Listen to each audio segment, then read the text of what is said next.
Bonjour à tous, je viens aujourd'hui discuter de deux points particuliers. Le premier par rapport à un thème d'actualité qui a soulevé un petit peu l'opinion, c'est le beluga de la Seine, en tout cas tel que je le nomme.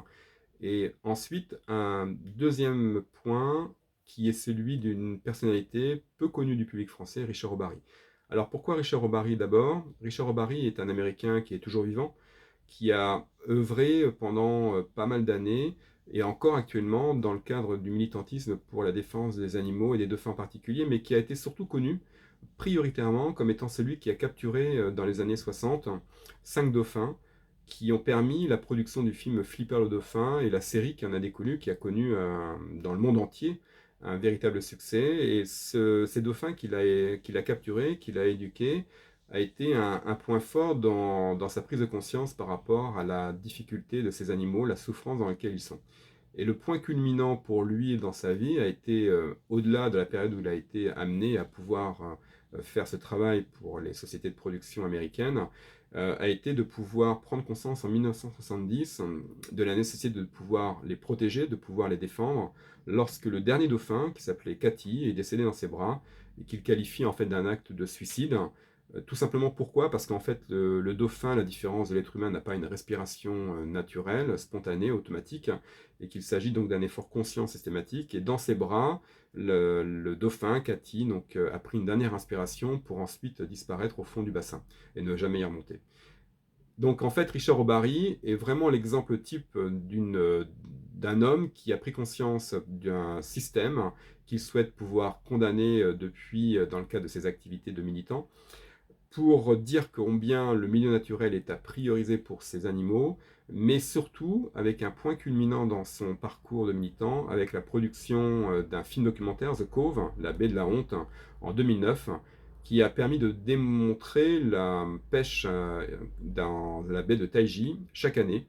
où des milliers de dauphins sont massacrés selon une méthode dite de pêche traditionnelle, mais qui en fait en est loin, et qu'il s'agit d'une structure organisée, pratiquée par des pêcheurs. Pourquoi? Pour la chair de ces dauphins, à vocation commerciale, mais aussi à vocation à prendre les meilleurs spécimens et à faire en sorte que ces animaux-là puissent alimenter les delphinariums. Et ces delphinariums qu'on rencontre dans le monde entier, que ce soit aux États-Unis, au Mexique, en Espagne, en France, en Chine, en Russie, au Japon, ne sont des lieux que de souffrance, de rupture, de séparation, qu'on a bien tendance à oublier et qui, à l'exemple par exemple du Marineland en France, d'Antibes, qui est le plus grand parc en termes d'animaux présentés, n'est un lieu qui d'abord appartient à une multinationale, Parques Reunidos, un groupe espagnol qui est le 8e opérateur mondial, qui possède 64 parcs dans le monde et qui dégage des bénéfices importants, ce qui montre que ce trafic-là est structuré, organisé pour le bien des actionnaires et loin d'être, je dirais, la réalité du vernis de protection animale qu'ils tendent à pouvoir démontrer dans leur langage de communicant.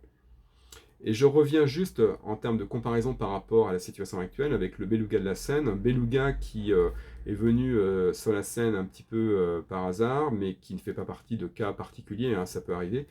mais qui montre quand même quelque part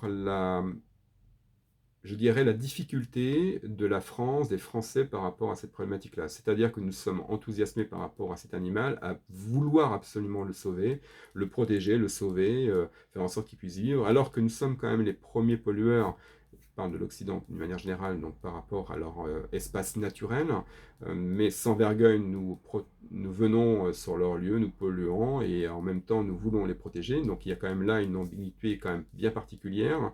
Et puis derrière, en fait, le fait de vouloir, avec plaisir, emmener nos enfants, les familles entières, pour visiter ces parcs